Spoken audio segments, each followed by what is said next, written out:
Hey everyone, how's it going today? Well, this is kind of a daily vlog thing. I am out in the garage right now working on the Jetta, and what I've got to do is replace the intake manifold with this new guy right here. Reason why I'm doing this is, one, the intake that's on it right now is the factory intake, and sometimes they can develop cracks or they can get pretty clogged up with carbon. And I've taken it off once before, but one thing that I didn't know whenever I was changing it is that this actuator, which controls the fins, the air fins that you can see right there, see those little fins right there, it controls those upon cold startup, and after it gets warm, it allows certain air to get into the cylinders for proper air fuel mixture ratio, and that actuator is a known problem to fail. Now, the engine that I'm working on is an FSI engine, which is the early 2008 model, because they replaced it to the TSI model after the latter half. But in any case, I've got a new intake. The throttle body has been replaced already. I've done injectors and spark plugs and coils, but I'm still getting a misfire situation upon cold startup, and then after it warms up, it's fine. I've also done a walnut blast before to clean all the carbon off the back of the valves, so that's not a problem either. Depending on what the valves look like after I get this off, I may do it again, but it may not need it. It may just have minimal deposits, and I probably won't have to do it, because I think I've only driven it about maybe 10,000 miles since I did that. So what I've done so far is remove the PCV system off the intake right here at this nozzle. I've also removed it off of the intake the valve cover, and I've also removed a sensor off of the throttle body. I've got to take this sensor off and disconnect these fuel lines. I've released the pressure from the high pressure fuel pump, so I shouldn't have an issue with backed up fuel pressure. I just took this cover off and released that Schrader valve and let out the pressure, and we're good. I've done this before, like I've said, so I've never had any backed up pressure before. Won't be an issue. Alright, so I've got these three lines off. Like I said, this is the evap, which is this forward one. This one is the fuel inlet that goes to the high pressure fuel pump, and then this one is a vacuum line.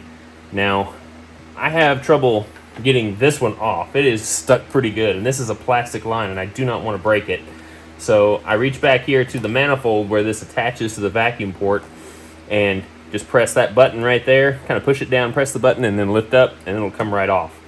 But I'll get that transferred to the new manifold without an issue. Now, as far as the gas line, all I did was put a towel down here to catch any drippings from the gas line that will come out whenever I take this off. But just in case there was any kind of built up pressure at all, I just put this towel underneath as well as over while I was pulling that off. So if any did spray out, the towel would catch it and not hit me. Always wear safety glasses or a mask, or just make sure you have it covered before you pull that off. I'm going to go ahead and take the sensors off the throttle body here. Now, a little trick, because I have trouble getting these off just by pressing them down. You're supposed to push them and press them, and then they slide right off. But, some of these cars are kind of old and they have trouble doing that. So if you take a blade of a flat screwdriver, put it right in the hole where that clip is at, and then press on the plug, turn the screwdriver just a little bit, then it'll come right off. For tight spaces, I have this guy. This is a tool that comes in a bicycle repair kit. Now, this is an older style, so they may not come like this anymore, but it's basically just a bent, flat-bladed screwdriver with a handle on it. And I'm able to get, like my math sensor right here, I'm able to just get underneath it, twist, and it'll pop out. So, to get this sensor off, where the bottom of the throttle body, like the throttle control, I'm able to get it in there. There we go. All right, let me just do a little catch up here real quick for you. So I have released the purge valve from this hose right here, just leaving it in place. And you can tighten up the clamp so you don't lose it. I've also taken the vacuum hose off of the intake manifold right here, and I've also taken it off of the vacuum pump right here, and that way I can just move this off to the side. Now, one thing to be careful of, this little port right here that's on the radiator line, be very, very careful. I have actually broke this once, and I had to replace that particular junction right there. So it is very brittle if it has not been replaced before, so do not hit that. Oh, and I've also taken off that vacuum port, which is part of that vacuum line that goes all the way over here, and it was actually on this little port right there. So whenever that is plugged into the intake manifold, it's snaked around and plugged in right there. So I took that off as well, so that way the intake will be able to come up in one unit. Now, some people like to remove these fuel lines, these hard lines right here, and that vacuum line. You don't have to, because if you detach them over here and detach them here, this will all come up as one unit anyway. You don't have to remove this lower line right here, like I said. So once it's taken off of the high pressure fuel pump, that will still come up in one unit. Now, the charge pipe, you can take that off to gain more room, because this pipe right here, this rubber hose, has an issue with clearance. Once you take the intake off this way, the throttle body is going to hit it. Now, there is a T30 bolt right here that we need to take off. It is attached to a bracket that is attached to the manifold, and will allow you to remove these hoses out of the way. But there's also a nut right here at the bottom of the dipstick. I've never had that nut ever since I've owned the car. So once you get the nut off, just pull it down there, and then you can move these hoses back out of the way like that. Also, if you don't want to lose the screw or forget where it goes, you can just put it right back in the hole on the manifold. Just don't forget to change it over. All right, so what I've done so far, like I said, I've removed the hose that was up here off of the charge pipe inlet right there, or outlet I should say. And I've also removed the hose off the bottom of the throttle body. There is a 10mm nut right there on that post that holds that particular bracket of the charge pipe. You can kind of see it right there. You'll need to take that nut off, and if you have one, which I don't, there's another nut at the bottom on the other side of the charge pipe. So this one's on the right side, the other one's on the left side. You'll need to take that one off. Then you can just drop down the whole charge pipe, leaving it connected to the intercooler outlet right there. So once it's dropped down, just be careful, because there is a sensor that is plugged into the charge pipe down in that area that you'll just need to be mindful of. But once you drop it down enough like this, that'll be plenty of room. So I'm going to go ahead and remove this nut off of the high pressure fuel pump. Now, if there's any backed up pressure here, just be careful. You can get you a rag and hold it over it like I did before. And I'm only going to use the wrench to get this off, because if there is any pressure in it, I don't want it to hit my skin. Yeah. And I'm starting to smell gas now. There we go. So there was no pressure. That's good. This is where you're going to run into hitting that little post right there and possibly break it off, because your wrench is right in that area. And that's what happened to me last time. Now there's one more hose that's attached by a just a clip right there, or you can take it off at this little manifold right here. It is sometimes difficult on certain models that have, I think it's the earlier, like 2007 models, that have what's called a banjo bolt, which can be difficult to get to. But this one is just a clamp, and that one is a clamp. So you can just pick your poison if this is how your setup is. So as before, catch any fuel leaks with that towel. But yeah, I'm definitely going to replace that clamp. I hate those things. Okay, one last thing that I need to take out of the manifold is this post right here that holds the dipstick in place. This right here, this post, is what held those hoses on right there. That's the bracket that I slid off. So I'm going to remove this post right here with that little hex head that you can just use a small little socket on, and unscrew that, and the dipstick will be able to come loose. Now you can remove the dipstick. It's not necessary, but it just gives you more room to play with. So this is a 4mm hex head.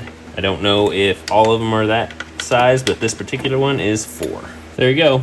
And it's going to be hard to screw this up to put it back because the threads are drastically different. So the coarse threads go into the manifold. So I went ahead and took the dipstick out just to give myself a little bit more room, but the stick itself going to the block is not necessarily needing to be taken out because you do have a lot of play with it. So as you're sliding this out, you just might need to push that down a little bit. All right, so I'm pretty sure that is everything I need to remove. So there are 5 T30 screws right here. And then there are, I believe, 4 underneath the intake. There's small little finger-sized cutouts that allow you to get your tool into that spot. There is a nut on this one, and then there are bolts on the 2 middle, and then there's a nut on this end.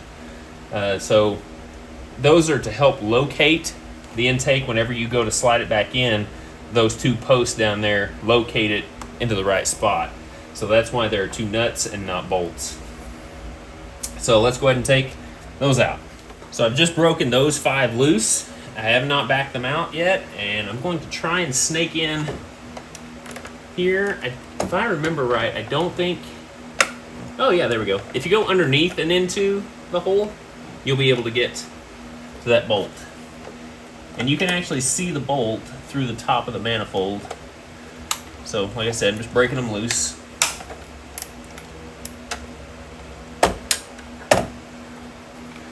And that one. Now, this is where removing the throttle body would be beneficial. However, if you have a T30 long tool, you won't need it out of the way. I don't have that, but I do have something skinnier. So where there's a will, there's a way.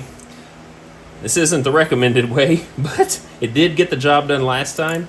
So I've got a 1/4-inch socket with a couple of extensions with the longest extension on the end. And then I have got a socket to hold a T30 removable drive right there. And this one is a 1/4-inch because those are 1/4-inch drives. So you just have to be careful snaking it in so you don't lose it. Usually I take the extensions off the ratchet.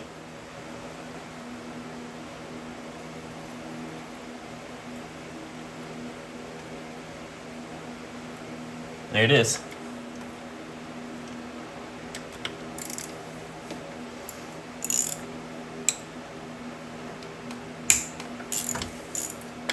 So like I said, not the most easy method. And because this is hard to get to, I am going to remove... Oh, there it went. So my head just fell out. I'll have to find it in a minute. But I got the screw backed out, so there's no problem there. Never mind, it fell on the ground, I heard it. So with a long magnet,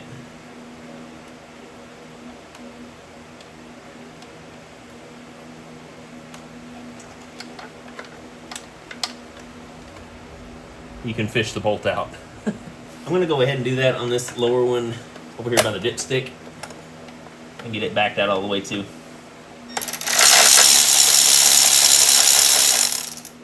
All right, I'm gonna go ahead and remove the upper post. Now there are 2 bolts on the second one. Just remove the one going into the block, which is the left one. The other one just goes into the manifold. It does nothing.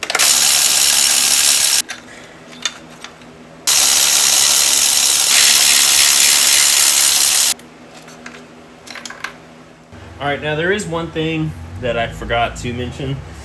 In the fuel rail, which you'll see right here, that's that circular thing at the bottom, there is a fuel pressure sensor right here. And you can actually get to it from above.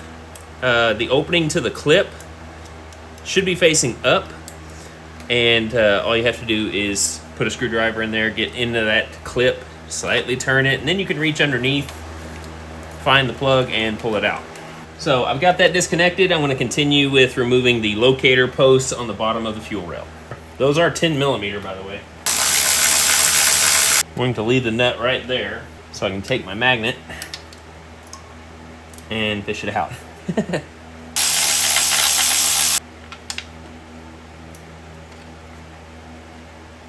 All right, I believe we are ready to remove this manifold. All right, guys, real quick, I wanted to stop the video right here. So there is one item that I actually took off this engine prior to this video being made, and I omitted putting it back on. And that is this little piece right here. This is a bracket that attaches to the bottom of the air intake manifold and attaches to the block. It's actually a support bracket that keeps people from, leaning on the air intake and possibly breaking it off. I knew I wasn't going to be doing that, so I didn't put this back on. But this also has to be removed, and you have to do that from going underneath the car to find it. So this can be a pain to get to, but if you detach it from the block, you don't necessarily have to detach it from the air intake manifold until you slide it off. So be mindful that this may be attached to your air intake manifold. Now, back to pulling it off. So it may have a good grip. What it is the injectors have a seal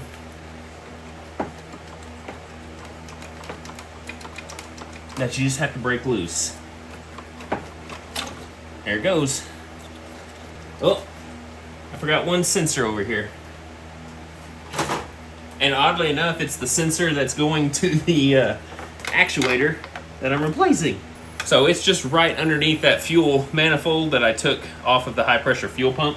I also remember the PVC or PCV system right here. There's a hose that goes from this first port and it wraps around the intake manifold and it hits the arm that's attached to the actuator. So you have to pry it off a little bit, and then it hits the hose from that high pressure fuel pump just a little. But once you clear,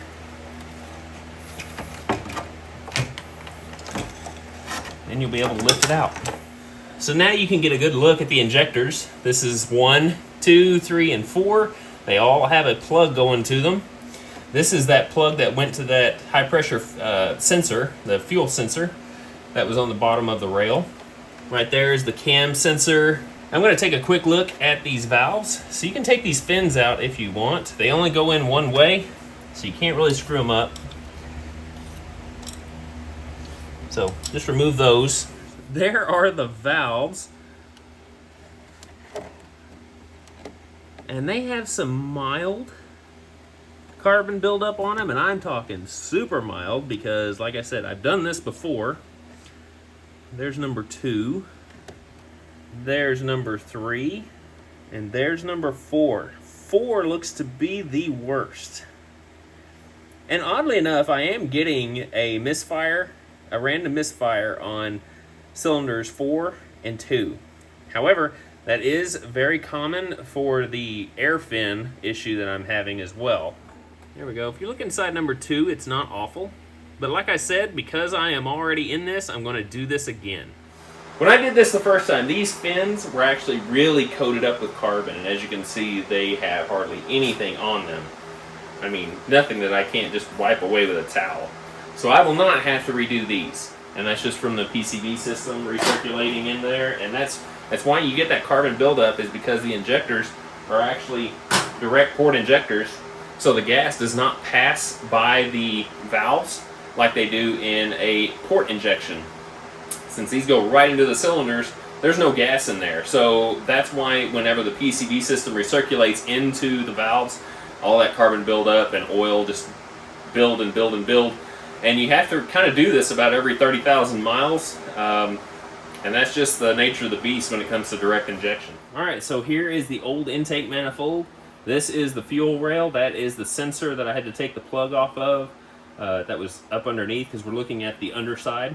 So the injectors actually go in these holes. This is that actuator that tends to fail. and the actuator arm that attaches to the fin knuckle right there that actually makes these fins move. Since this is something I'm going to replace, it really doesn't matter if I move them or not, but you can kind of see how those fins operate. And you can also see a bunch of carbon buildup inside this intake. Now, I cleaned this, but I didn't go like super in-depth cleaning, which there may be some buildup inside this intake, which does happen. But anything that you do not see on the new intake has to come off the old intake and put on the new one.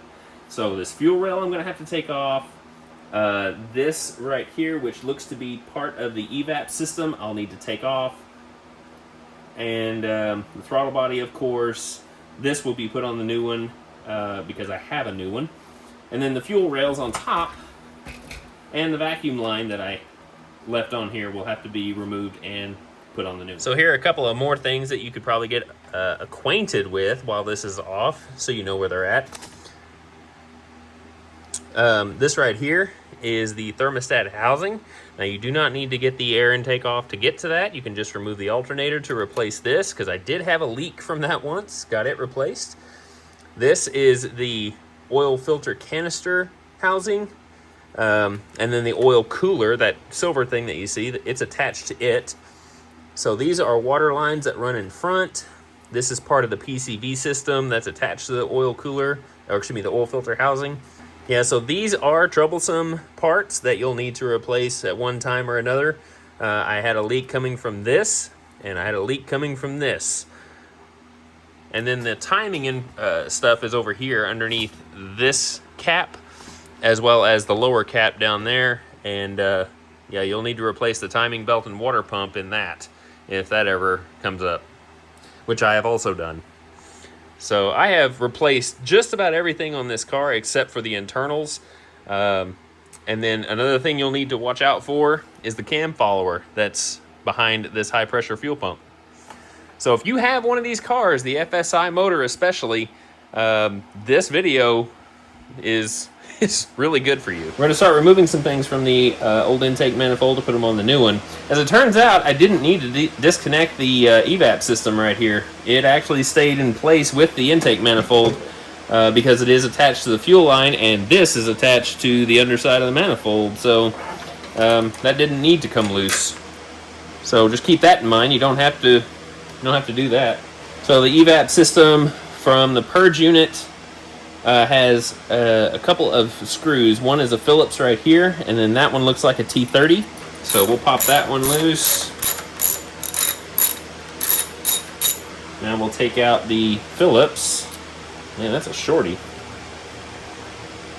And the last thing is a clip that you just need to depress on two sides and then pull it free. However, getting into that is kind of hard. There we go. There we go. You gotta squeeze it kind of hard. Oh, it looks like there is a hose, and I think it runs to the PCV valve. Yep. So we'll flip this over for a second. So this hose right here that runs to the PCV valve, that's part of the evap system, have to take off this T30. And like I said, if you don't see it on the old manifold, it has to go. There we go. Take that screw out and hold it aside.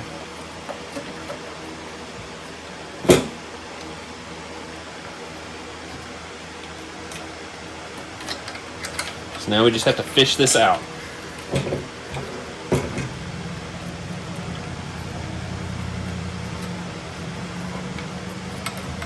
And try not to break it. There we go. So you're ever looking at your engine, that piece that goes to the top of the PCV valve, actually no, I'm sorry. This goes into the intake manifold. Right here, this little port right here is where that goes. So it kind of sits like this in the car. So I will say that I am not like a mechanic. I did not go to school for this. I am learning as I go. And because I've already done this once, I kind of have a decent idea, but there are still things that I am learning. So don't take everything that I'm saying to heart. It's just I understand this car when a lot of mechanics don't want to work on these things. So I've had to take it upon myself to do so. So knowing that, let's continue. So I'm going to get this out of the way, which looks like it's held on by some T30s as well.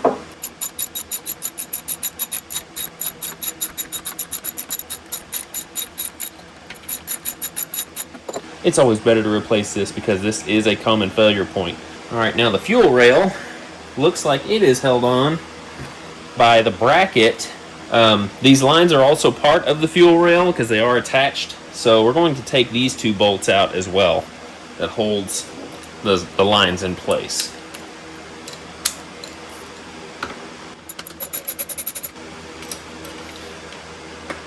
There's that vacuum line that I couldn't take off. Okay, those are free. I'm gonna flip it over. And we're gonna take this one off. And so far, all these bolts are the same, so making sure that they stay there or stay in the exact place is not necessarily a big deal. They're all the same. So I'm gonna flip this back to the front again.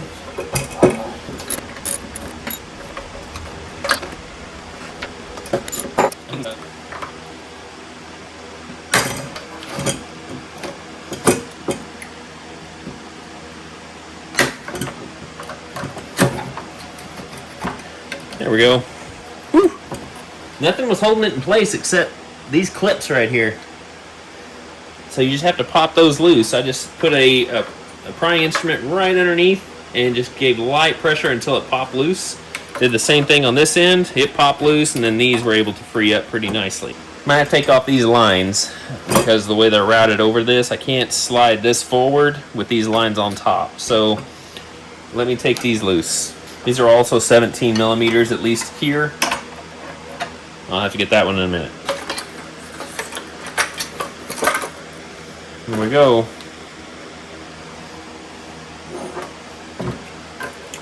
So now the fuel rail can come off. And I'll probably clean this up before I put it back in place because it's kind of dirty.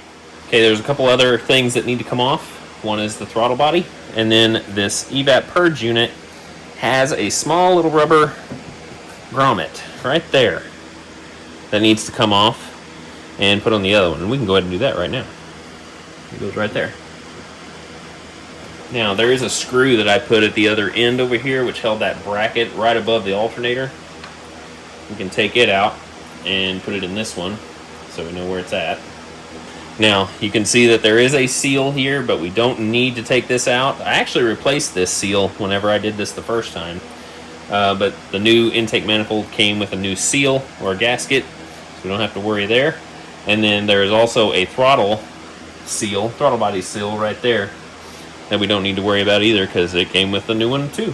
All right, so let's take the throttle body off. We'll go ahead and transfer it over and then start putting everything back together. And then we'll clean that fuel rail before we stick it on. Now you do want to inspect your throttle body if you've never replaced it before, because just like everything else, carbon can build up in these. So you want to check your fins. You don't want to maneuver the fins because you may throw off something that's inside the throttle body control. But just inspect it, clean up anything like this oil residue that you see right here. Just clean that off before you go put it on the new one. So if you don't see any carbon buildup, you're golden. There we go, all wiped out, clean, ready to transfer over. Now this piece of hardware here I'll remove here in just a second. I may not need to though. The kit may have come with that hardware. This is the kit, and it actually looks like it came with the bolts for the new actuator, so we don't have to reuse those. It came with the arm and that particular grommet post right there. Now it doesn't look like there is a nut on top of it like this one has, so I may need to reuse that.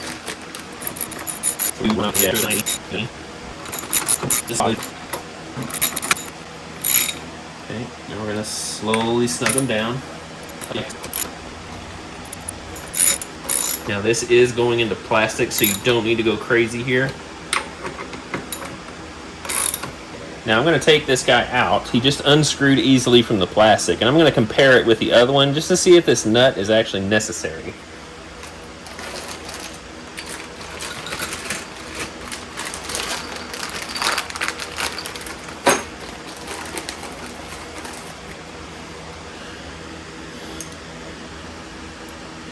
So when comparing, it looks like that nut is necessary. So I'm going to remove it and put it on top of this one. And honestly, the nut may be to help you screw this in.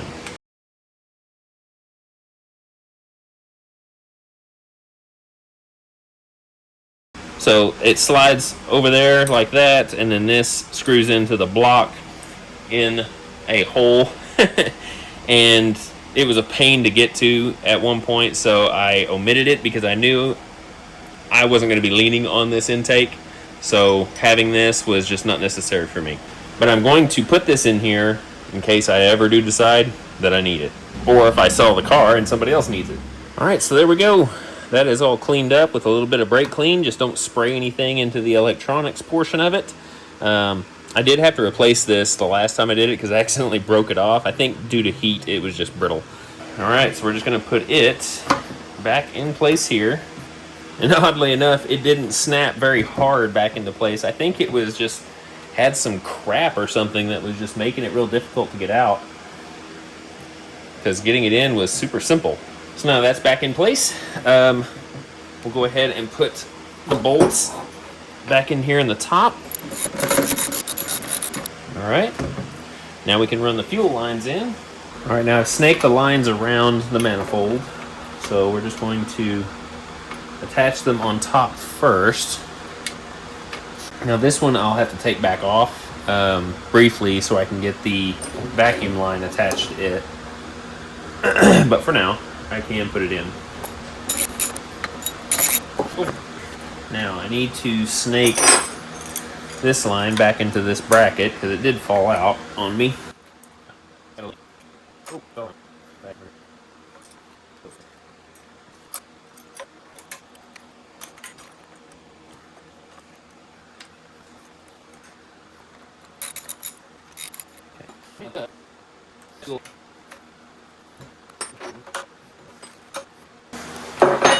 You do have to make sure these get tight enough because fuel can leak out if they're not. Now,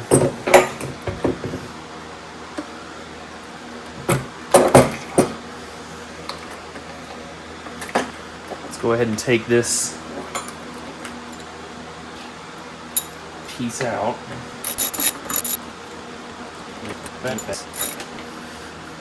Flips over like that. And then this attaches here. And then that attaches there. But like I said, I didn't have a screw for that one, so can't do anything there. Flip this back over again. We need to put the new actuator in place. And it goes just like that. And like I said, the kit did come with new bolts. That's weird. Came with this, but I don't know where that goes. I never did see this on the old one. And it's got the attachment point here and here. I'm not sure about that. If you guys are familiar, any of you GTI, GLI with the BPY engines know where this goes? Let me know. Alright, so we'll put the new bolts in place.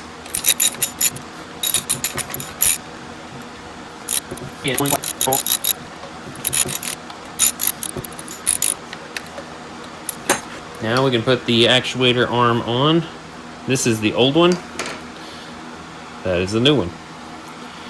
Big side to big side, little side, little side. I did have to move that just a little bit to line up right. I checked the length, and these aren't adjustable. They are the same length, so just have to move this actuator just a little bit to get that to line up. All right, now there is one more thing we have to do, and that is route the evap line back into place.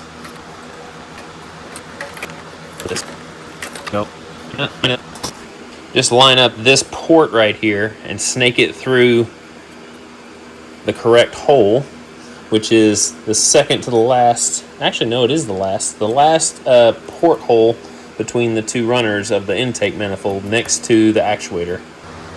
Pop that back on. Just taking a quick minute to get the evap purge unit back in place, because I didn't need to remove it in the first place. We're going to secure that line we just snaked through. Okay, now we can screw that back down. And just like that, all of our parts are now on the new manifold. All right, now it's time to do the cleaning of the valves. Now I've got this part right here that allows my sandblaster to go in that hole, and this is a vacuum port that fits my vacuum perfectly, and it goes over the hole like that while you sandblast it, and keeps, you know, the crap from coming back and making a mess. You just kind of work it back and forth in there and suck out what you can. And to get the other side, you just take this off, you flip it over, and do it again. So I'll show you one, but it's the same process. The only thing that you got to make sure of is check which set of valves are open. Unless you catch this thing at top dead center, you're always really going to find one that's open. And in my case, number 4 is the one that's open. 3, 2, and 1 are all closed. So I'll go ahead and do all of those. Then I'll take a wrench and turn the crank to close number 4 off, and then do them. Now you can cover these up while you're doing these, so you don't risk getting anything in the valves, especially the open one. But walnut shells are very flammable. They burn off very quickly, so a little bit in there is not going to hurt it. So here's number 1. I have already done it, and I'll show you what it used to look like, which is number 4. I haven't done it yet. I don't have the best nozzle, so it's very difficult to get that stuff off the top. So you kind of have to scrape at it and just get it off. And I have looked at it, and it's not thick. It's very, very light coating on top, and it's not enough to sandblast off. I mean, it's super light. But in any case, the major part off the valves is gone now compared to number 4. So you can kind of see the buildup at the top, which I need to scrape off, and then the buildup around the valve caps themselves. They are very gunked up. I mean, not bad, not the worst I've seen. This is what it looked like the first time I did it, and this is what it looks like now after driving a little bit. And then this is what they look like after cleaning them. That's number 3. So, much different.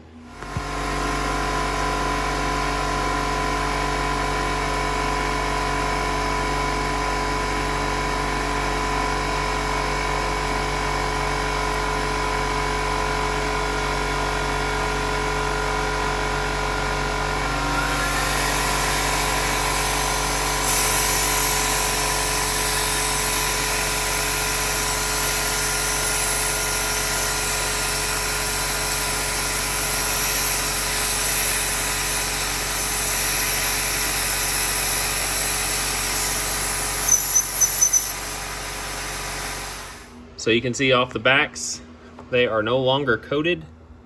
So that's good. Now it may take you several attempts to do this. You can see that there is some carbon at the top, and you can get a nice pick and kind of scrape around the back side to loosen up any of that and suck it up with the vacuum. The hardest part is getting it off the valves themselves. Okay, one last thing that I forgot to bring over from the other intake was this sensor right here, which I believe might be the air intake temperature control sensor. Might correct me on that, I'm not too sure, but it's definitely not the sensor on the throttle body. So, because it's in the intake, that's what I'm going with. Any case, I had a plug that was on this guy right here. It came with the intake, so I took that off because I do have a hose that will connect to that. And that is pretty much it. So let's get this back in the car. So after vacuuming everything and making sure that I got all of the loose walnut pieces that I had kind of swimming around, I got the fins wiped off. And like I said, these can only go in one way. So if you put them in the wrong way, for one, they have trouble going in. 2, they don't go completely flush because they hit the back of the valves too soon. So there is a divider that split goes between. So if you flip it over, then it goes in flush. There's just these little knobs that kind of hang out, and that's it. I put some silicone lubricant on all the O-rings of the injectors. We can fish this back in pretty much the way I did before. And like I said, there are some locator studs that had those nuts on them. And that is what we are aiming for right now.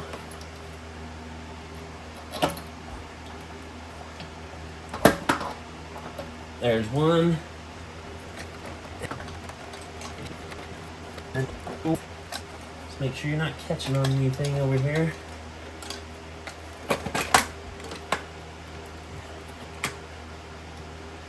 There we go. All right, so now that that's in, the hardest thing to get to is this sensor plug.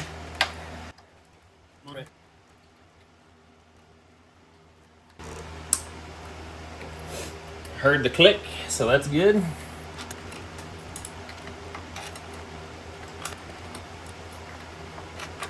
Okay, there's the top ones. I'm not tightening anything down just yet. Now to get those other ones that we fished out with a magnet back in place, we're doing it the exact same way. So we're going in through the galley, the bottom of the intake, finding the hole, and cutting it loose. Now the nuts, on the other hand, are a little bit more complicated. So you have to fish those on with the magnet.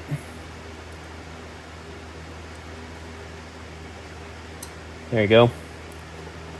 This one is easier because it's easy to see.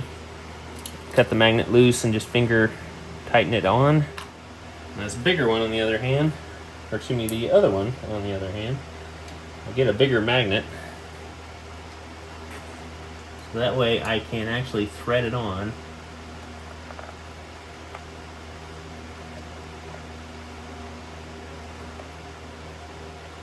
And then pull loose.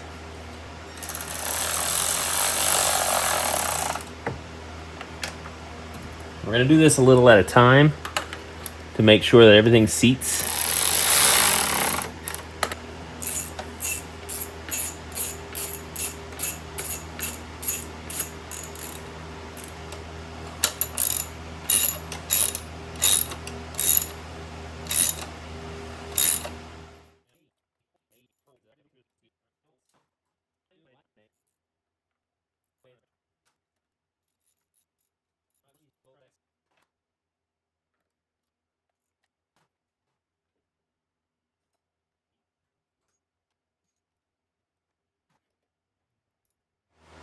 All right, everything is back together. Installation is basically reverse of what we did. So we slid this back on, connected all of our vacuum, fuel lines, after we tightened everything down, that is.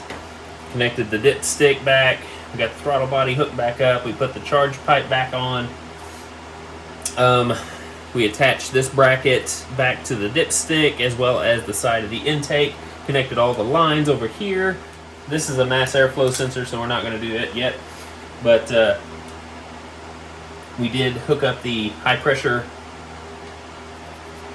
sensor, fuel pressure sensor there. We've got the sensor for the actuator, so it can work. High pressure fuel pump sensor. Yeah, all the vacuum lines are attached. Schrader valve cap is back on. So all of that just needs to be put back into its place the exact same way you took it off. So once you're done with that, start the car, check for leaks, and we may need to do a relearn process on the throttle body as well as the fins, because this actuator may need to be relearned. And you can do that through a diagnostic tool at the OBD port. I hope you found this particular video informative, because I had trouble finding videos on how to remove this. I'm only doing it because, you know, why not follow along with me as I'm repairing this Volkswagen along with my details. So yeah, if you found it informative, be sure and leave me a comment down below. Also, if there's any information that I may have gotten wrong, or if you know what that little extra part is with the little ball on top is for, yeah, drop it down in the comments and I'll take a look at it. So thanks a lot, guys, and I'll see you on the next detail.